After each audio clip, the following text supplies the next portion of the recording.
Buhay ang salita ng Diyos, ganap nitong nagtatalos.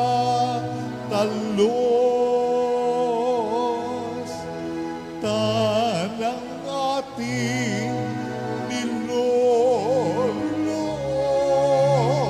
Alleluia, alleluia.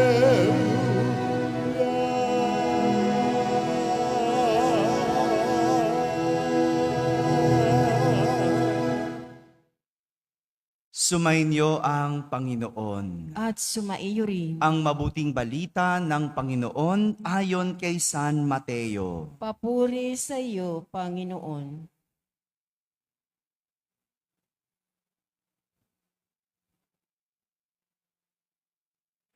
Noong panahong iyon, sinabi ni Jesus sa kaniyang mga alagad ang talinhagang ito. Ang paghahari ng Diyos ay katulad nito. Lumabas ng umagang-umaga ang may-ari ng ubas-ubasan upang humanap ng mga manggagawa. Nang magkasundo na sila sa upa na 1 denaryo maghapon, sila ay pinapunta niya sa kanyang ubasan. Lumabas siyang muli nang mag-iikasyam ng umaga at nakakita siya ng iba pang tatayo-tayo lamang sa liwasang bayan. Sinabi niya sa kanila, "Pumaroon din kayo at magtrabaho sa aking ubasan, at bibigyan ko kayo ng karampatang upa." At pumaroon nga sila. Lumabas na naman siya ng mag-iikalabindalawa ng tanghali at ng mag-iikatlo ng hapon, at gayon din ang ginawa niya. Nang mag-iikalima na ng hapon, siya'y lumabas muli at nakakita pa ng mga ibang wala ring ginagawa. Sinabi niya sa kanila, "Bakit kayo tatayo-tayo lang dito sa buong maghapon? Wala pong magbigay sa amin ng trabaho eh." Sagot nila. At sinabi niya, "Kung gayon, pumaroon kayo at gumawa sa aking ubasan." Pagtatakip silim, sinabi ng may-ari ng ubasan sa kanyang katiwala, "Tawagin mo ang mga manggagawa at sila'y upahan, magmula sa huli hanggang sa buong nagtrabaho." Ang mga nagsimula ng mag-iikalima ng hapon ay tumanggap ng tig-iisang denaryo. At nang lumapit ang mga nauna, inakala nilang tatanggap sila ng higit doon.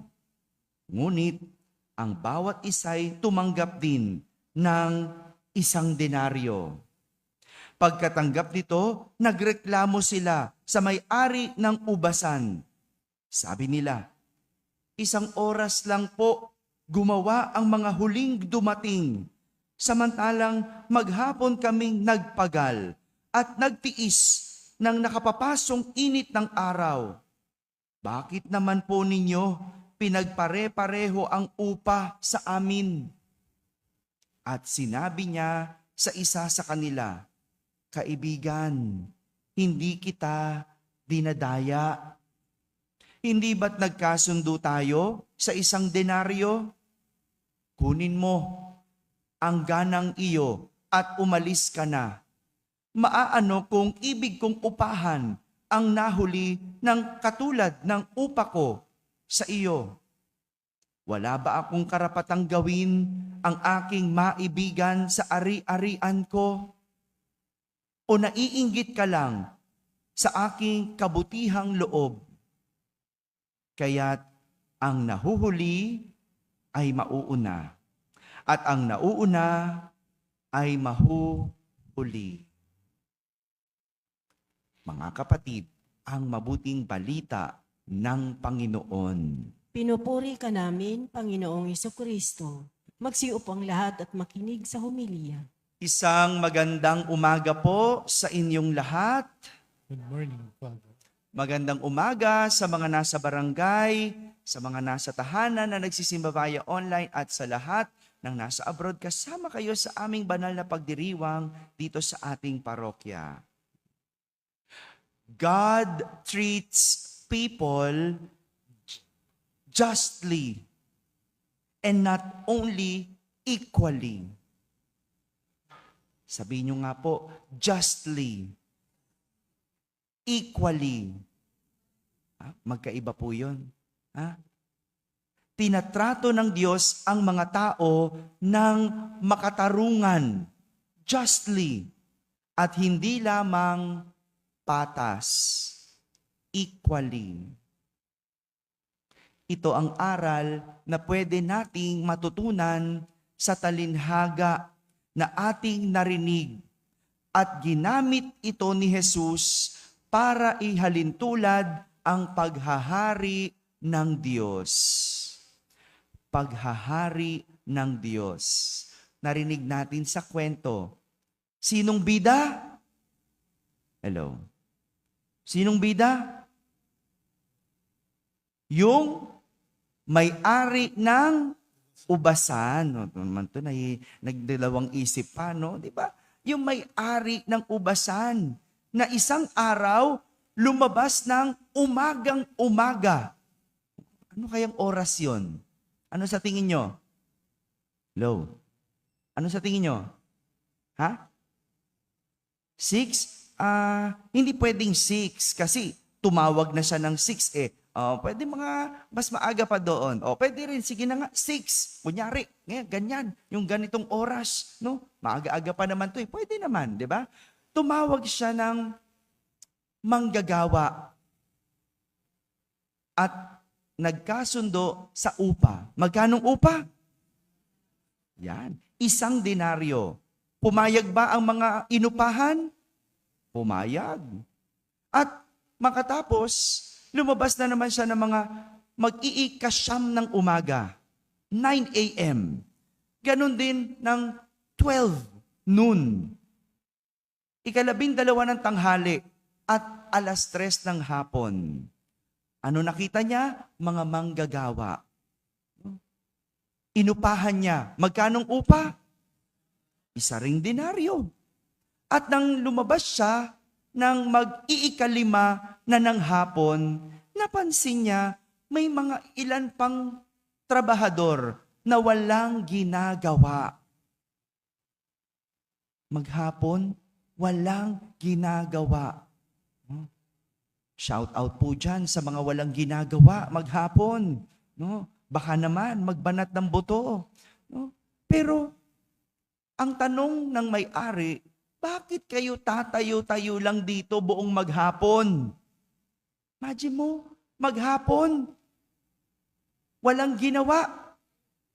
Bakit?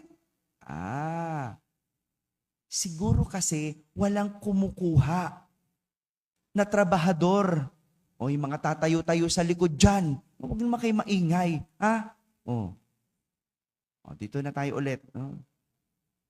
Nadidistract ako eh. Naririnig ko sila eh. No?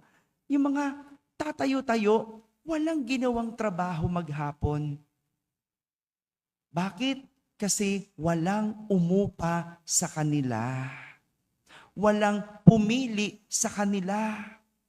Alam nyo, noong mga panahon na yon, hindi lang naman isa ang may-ari ng ubasan. No? Marami ang may-ari ng ubasan. At kadalasan, namimili yan araw-araw.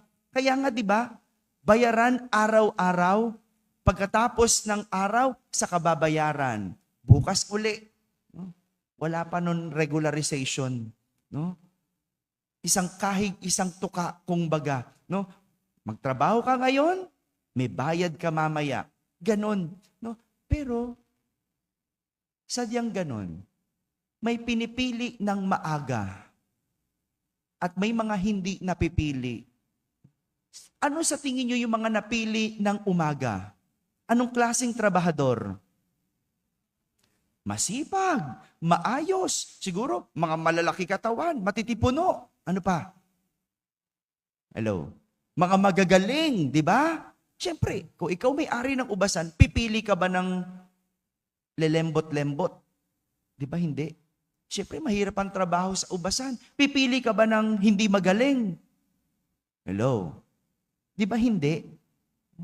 Kaya yung mga mag-iikalima ng hapon na tinawag magtrabaho, kung baga, mga latak.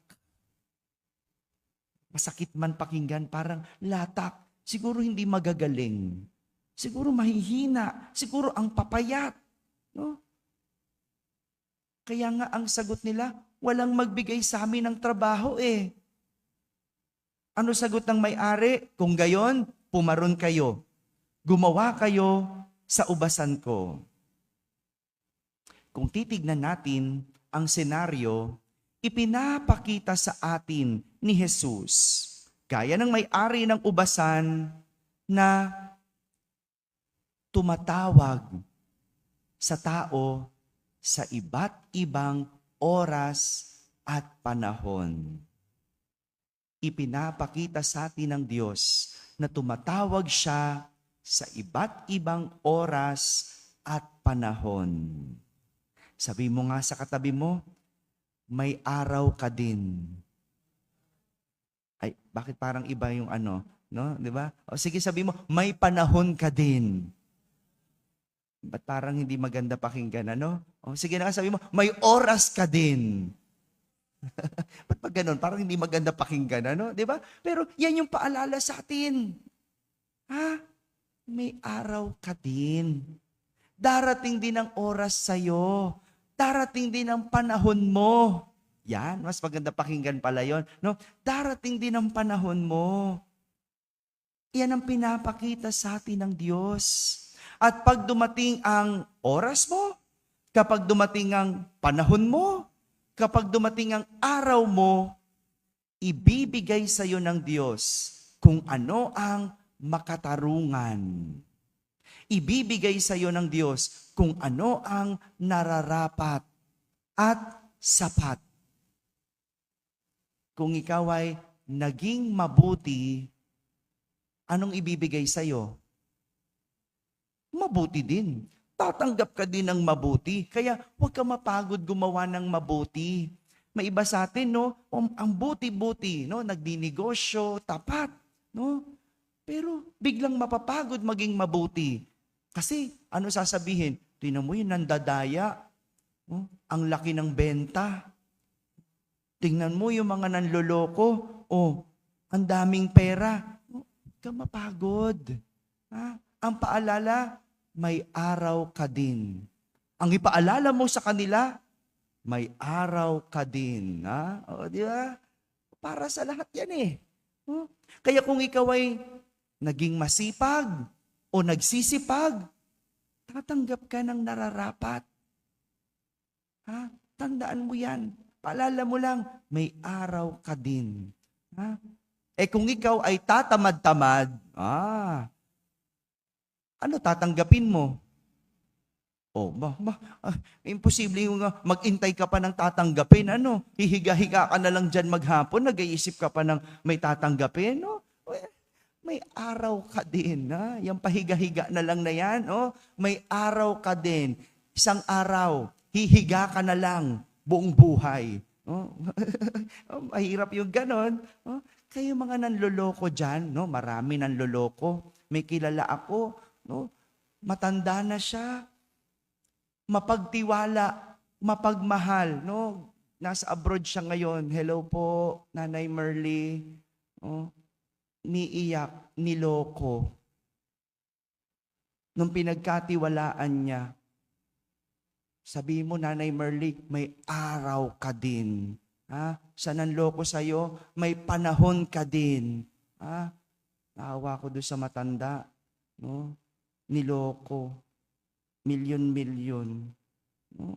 Ang bait-bait. Tumutulong yan sa ating parokya.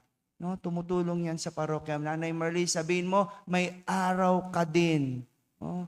Darating din ang oras mo, ibibigay sa'yo ang nararapat sa'yo.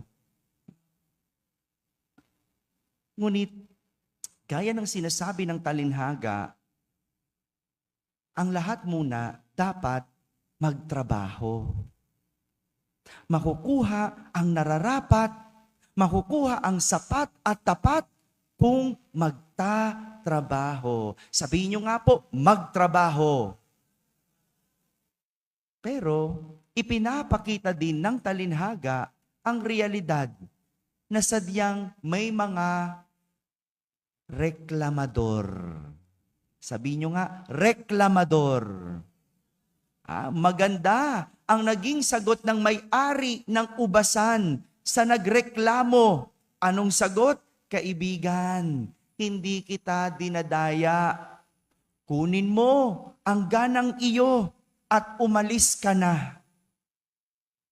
Ito ang madalas na reaksyon natin sa Diyos kapag tumitingin tayo sa tinatanggap ng iba.